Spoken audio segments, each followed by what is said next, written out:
vezi că timpul rezolvă pe toate. Un copil nu e cel mai rău lucru care se poate întâmpla. Ce o să se întâmple cu mine? Suzon, o să ai un copil? Da. Suzon, dar cum arată iubitul tău? Înalt, blond, cu ochii albaștri. Dar ce lucrează? Lucrează la o bancă. Banca e a lui? Nu. Mașinare? Nu. Atunci, e lifte. Catrin, și tu crezi că banii aduc fericirea? Da.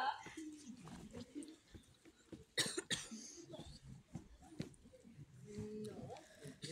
Dar are vreun frate? Nu. Păcat. Prostuță mică, ai tot timpul din lume să te gândești la asta și oricum nu e pentru vârsta ta. Vârsta mea! Mereu vârsta mea! Nu vorbi! Nu fuma! Nu arunca pe pietre! Catrin! La proastă, eu nimic n-am voie să fac în casa asta!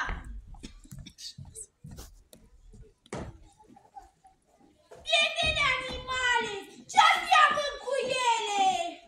Dacă ne gândim noi bine o să găsim o soluție. Zău, de când ai venit aici, n-ai făcut altceva decât să te gândești și uite în ce stadiu ai ajuns. Știi măcar la ce oră a fost omorât tata? La ce oră? La ora 4 dimineața. Adică, după ce ai plecat tu? Da, dar credeți-mă, când am plecat, tata trăia. Ce crede? Numai că toate ne credem nevinovate și totuși criminala se află printre noi. Da, suntem într-un cerc închis. Eu o previn. O previn pe criminală că sunt înarmată. În această cutie se află un pistol. Pistolul bărbatului meu! Și ce? Eu l-am găsit prima! Pistolul nu e aici. Suntem pierduți. Am găsit! Ce a făcut pistolul meu? Unde? Satan! Ai luat violele! Unde sunt? În sectorul masajii! Chanel! Da! Adolescențele! Acum! N-a zis că plec! Dați câteva palme. Te aud, Gabi. Vrei să-mi dai palme? Dacă mă auzi, înseamnă că ești încă în viață. Mi-aduc odată fiolele. Nu am găsit fiolele. Unde sunt? În sertarul măsuței sau în altă parte? Da, în sertarul măsuței. Oh, vezi că mai am o cutie pe raf sus.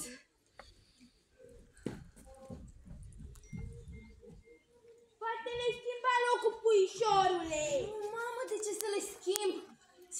Să-mi aduc odată fiolele că mor. Lasă că n-ai să mori, că le și de dor pe zi. Să-mi o aduc odată. Ce faceți, mă? Vă uitați la mine cum mor? Mă lăsați să mor aici ca un câine vagabond? Am vrea foarte mult să te ajutăm, iubito, dar fiolele tale au dispărut. Am găsit fiolele. Nu mai vreau nicio injecție. Puișorule! Unde erau? Am scotocit în toate camerele. Erau sub un pat. Patul cui? Al tău, mamă. Al meu? Nu se poate. Ba da. Cineva a încercat să mă compromită. E vorba de un dușman al întregii familii, altfel nu se poate. Trebuie pentru mine. Tu ești prea legată de noi. Ai prea multe interese în casa asta. Nu văd ce interese. Nu faci pe inocenta. Atunci când Marcel ți-a făcut testamentul, știi și tu că s-a gândit și la tine. Nu simplă bănuială. Mi-a zis-o, acum 8 zile. Îmi spunea că vrea să-ți lase 2 milioane. Ce mult de chemat Ioan care a aflat-o. Nu atât cât crezi. Eram fericită că scap de tine la prețul ăsta. Și când ai fost sigură de moștenire, ai acționat. Zău? Versiunea mea sună cu totul altfel. Marcel încă n-a făcut testamentul în favoarea mea, dar urma să o facă. Așa că tu ai acționat cu cea mai mare urgență. Ești oribilă. Testamentul ăsta chiar există? Dacă există, toate acuzațiile cad împotriva mea. Dacă nu există, cad împotriva dumitare. Vă pot lămuri eu. Testamentul nu a fost făcut încă. Ieri seara când m-am dus la tata, mi-a spus ceva în legătură cu un testament și cum că am făcut bine că am mărturisit totul. Azi urma să se ducă la notar și mi-a promis că o să aibă grijă și de mine. Cu alte cuvinte, nu l-am omorât eu pe Marcel, fiindcă urma să mă treacă în testamentul lui. Jos din fel de a-m acuza pe mine de crimă. Ești un monstru, Suzon, dacă poți vorbi astfel. Mamă, nu ți-am adus nicio acuzație, am spus doar ce s-a întâmplat. Mai ai îndrăzneala să mă privești și să să-mi dai lecții în halul în care ești? Repetă ce-ai spus. Mamă! Bună să de o treabă. Tu ai pus medicamentele sub patul meu. Tu le-ai pus. Ești nebună? Suzon. Da. Te-ai uitat sub pat? Da, mamă. Ți-am văzut geamantanele, gata, pregătite, bine. Aveai de gând să pleci într-o călătorie? Gata! Am înțepat-o pe înțepată. Toată asta e de o prăjicie de necrezut. Așa e. Mai ales că este și o persoană foarte ciudată. Ce am mai făcut? Luis? Ia spune mie cum îi cheamă pe băieții aia care scriu. A? Am văzut un maldăr de scrisori la tine în sertare. Da? Da? Și am găsit la tine sub pat reviste pornografice cu poze. Catrin, de unde le-ai luat? Minte. Luis, unde este? Sub patul, sub patul. Ia și Luis, ce-ai văzut? Sub pături? Da, sub patul. Te-am scris odată. Desfăcut un mandat care mi-era adresat mie. A desfăcut scrisoarea aia din greșeală. Da? Da, se mai înșală omul. Oricui se poate întâmpla. Mie mi se întâmplă foarte, deci dumneavoastră, sunt sigură. De exemplu, într-o zi am prins-o pe doamna, bunica dumneavoastră, trăgând o dușcă dintr-o sticlă de porto. Dar așa din greșeală. Șadel, nu mențești așa de prontă. Spune și mie de ce la 1 noaptea cu el era fularul și mănușile tale. Parcă ai spus că ai plecat la ora 12. Da, m-am întors aici pe la ora 1. De ce? O lăsasem pe Pieret, continuând partida, în pavilionul meu. Mă speriau întotdeauna întâlnirile, certurile și discuțiile lor. Bravo, Madame Chanel! Mă lucrez în lipsă. Ce vrei să spui? Chanel, ai fost asta la ora 1 noaptea? Da. Și acolo era Pieret? Da. Și ce făceau? Jucau cărți. Soțul meu juca și el? Da, doamnă. De când asta? Pe când... De când am venit eu aici, vrei să spui? Da. În Paris. Marcel bătea toate tricourile. Asta ca să nu aruncați toate defectele lui împotriva mea. Și pe tine te-a apucat patima jocului tot de când am venit eu aici? Nu, eu am jucat dintotdeauna. Numai că de când ai venit tu aici pierd mult mai des. Ți-ai băpat toate economiile și acum ești să spui că am trișat și că te-am furat? Singile seară, nu Madame Chanel. Chanel, cât timp ai jucat poker cu tata și cu Pieret? Mai bine de o oră. Ai câștigat? Am pierdut, bineînțeles. Cât? 300.000 de franci. De unde atâția bani? M-am împrumutat la domnul. Domnul a dat, domnul a luat. Când am plecat, le-am lăsat continuând partida cu Pieret. Pieret, ai rămas singură cu tatăl meu? Da. Și ce ați făcut? Am trâncănit. Minți! Ați râs pentru că ați stricat pentru 300.000 de franci! Te-ai dat de gol. Tu mi-ai omorât fratele. Mie matură conștiința!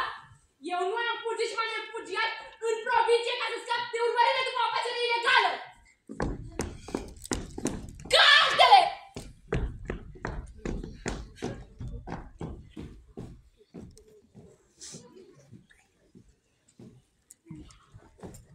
Frumoase noutăți! Ce să mai ascult pe la uși? Că dacă urlați... Ești mai bine, puișorule. Da, lasă că nu m-ați băgat încă în mormânt ca pe Marcel. Augustin, eu, în locul tău, aș muri de frică. Asasinul ți-a furat fiolele și le-a spus prost, ca și cum ar fi bun să le găsești imediat. Iar tu, ai lăsat să se facă injecția. Hai, curaj, nu glumă. Fiolele erau neatinse și seringa, în seringă nu se putea pune o travă. Catrin, termină! Stați așa. Am impresia că injecția nu și-a făcut efectul. Cine mi-a pus o travă în seringă? Care mi-a pus o travă în seringă? A explodat boilerul! A inundat toată bucătăria! Veniți repede și aduceți cârpe! Repede, veniți! Cârpe! Știu totul! Am aflat totul despre moartea lui Marcel! Dumnezeu!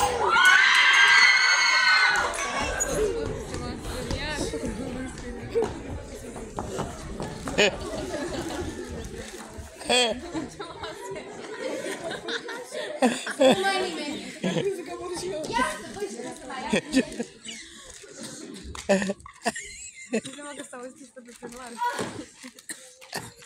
Luis, tu erai.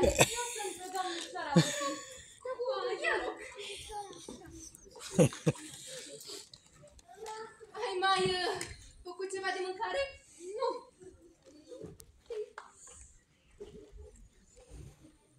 Luis, spune-mi, ce-i cu lumina? Scurt-circuit, s-ar fi atins firele. Luis? Luis? Ah! Bine cu ce ești! Ia, n-a speriat? Da. Unde sare? Sunt cu Chanel. A tras o sperietură. Și-a revenit? Și-a revenit. Blondele nici măcar n-a atins-o. Păi nu vă dați seama, fetelor, că cine a tras n-a vrut să o omoare. A vrut numai să o sperie. Dovadă? Ați văzut? Chanel tace acum. Păi asta cu atâta sânge rece. Curios, nu? Eu sunt mai tare ca voi toate. Îmi pun capul la contribuție. Știu cine-i criminal. Bănuiești pe cineva? Da. Pe toate!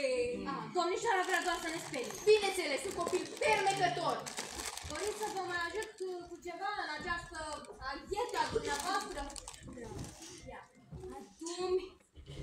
Adun paharul de zahăr. Bine, o să-l aduc. Paharul de zahăr. Simt moartea cum ne dă târcoale, în haine negre fâlfâind și noaptea cum se lasă în vale. Ai uitat din gură. Nu o scoți un cuvânt de la Chanel și că a fost lovită de trăznit.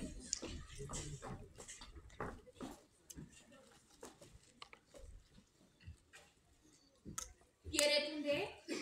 Nu era cu dumneavoastră? Să nu fi plecat. Ne-a scăpat. Lucrurile ei mai sunt aici. O forceta! Păi, percheziție!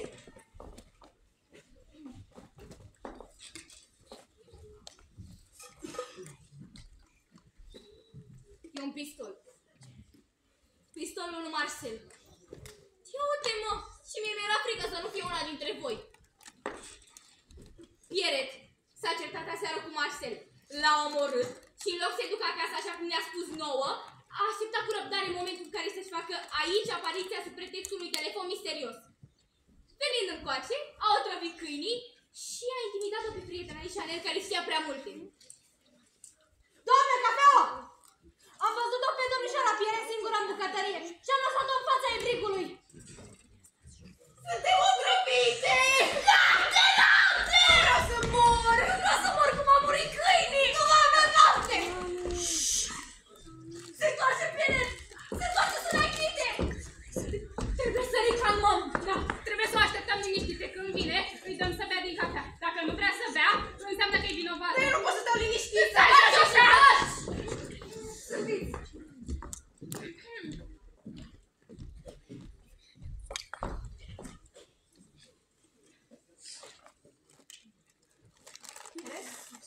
Vrei o cafea? Cafea! Nu, mersi. Sunt și așa destul de nervoasă. Pieret, bea cafeaua asta! Bea! Ești foarte amabilă, dragă, dar nu beau cafea. Bea! Bea! Bea! Bea! De ce să beau? Eu nu beau niciodată. Bea! Bea! Bea! De ce vrei așa pur să beau cafea? Da, de ce nu vrei să bei o cafea? Bea! Bea! Bea! Doamne! Sunteți nebune? Mi-ați omorât fratele. Ați omorât-o și pe Chanel. Și acum vreți să mă omorâți și pe mine? Nu vreau să te omorâm, dragă! Numai că noi toate bău din cafea. Tu ai rămas singura care n-a făcut-o. Așa și? Ai pus o treabă în cafea și ai șters-o! Eu! Bea cafeaua asta și dovedește contrariul. Bea! Dacă au băut toate, am să beau și eu.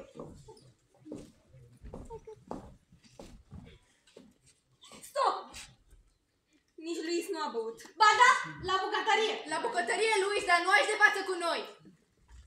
Te-am văzut în fața ebricului. Tu ai făcut cafea, ceea ce e și mai grav. Stați așa! Ce-ar fi să ne turnăm pe gât la amândouă? Hai, hai! Eu nu vreau să mor! Vezi cafelele. Bea! Bea! Bea. Pieret, bem noi două.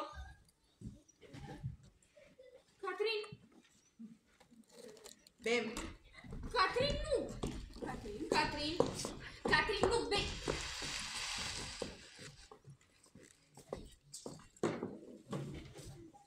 Catrin? Catrin! Catrin! Catrin! Catrin! Catrin! Catrin!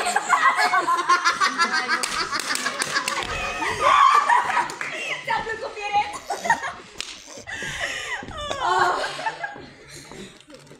De ce m-ați bănuit, mă, toate pe mine?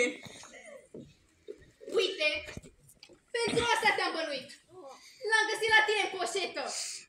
Mi l-a pus cineva. Evident. Va fi foarte ușor de dovedit. Când poliția îl va examina, avertele voastre vor apărea acolo. Pentru că eu n-am dat deloc cu el.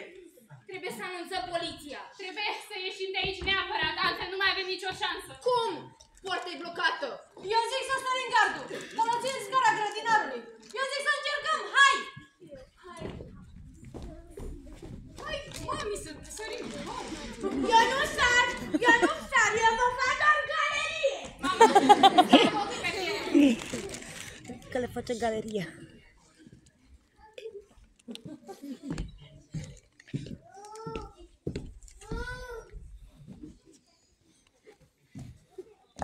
Nu vrei să termin cu surâsul ăsta? Să mulțumești. Să-ți mulțumesc. Când am ținut gura. În legătură cu ce? Ai un amant. Asta e ultima ta descoperire? Nu. Prima. Știam de mult. Și dacă am un amant, ce? Nimic. Mă gândeam doar cum dracu te poate iubi un bărbat. Și prea arogant. Chiar crezi că noi femeile putem conduce lumea așa cum crezi tu? Draga mea, e doar o iluzie. Și bărbații ne întrețin iluzia asta. Ei trebuie să înțeleg, crede-mă. Așa mult rău ți-au făcut ție bărbații? Chiar și Marcel? Mai ales Marcel. Când am fost înfrântă, dezamăgită și când am vrut să devin om, nu mai aveam decât pe Marcel. Și când am apelat la el, am fost laș. M-am pus să mă întorc la viața pe care o dusesem înainte. Și asta n-am să uit niciodată. Când sora ta se află la strâmfare și tu nu ajuți, asta